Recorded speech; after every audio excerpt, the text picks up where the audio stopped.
mennä nukkumaan. Jos on noin paha olla. Ai ja mä oon ihan 20. Älä. Sä oot sit iso... Kyllä. Sähän oot sitten jo iso jätkä. No niin oo. Mistä sä muuten mun numero oot saanut? No netistä. Netistä. Kyllä. Sulla tuppaa olevan noita videoita tuolla netissä. Älä. Niitä... Hei. Ootkohan se saanut vähän vääriä vaikutteita? Kannattaisiko se oikeesti nyt laittaa se pää tyynyyn ja mennä vaikka nukkumaan?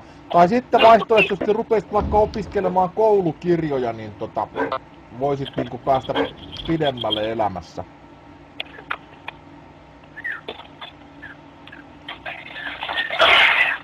Kannattaisiko oikeesti harkita tollasia vaihtoehtoja?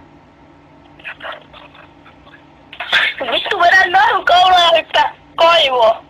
Ai. Kukahan viisas siellä oikein mahtaa olla linjan toisessa päässä? No oisinko vaikka tämmönen Pasi Vihjelihan homo? Joo. Kyllä.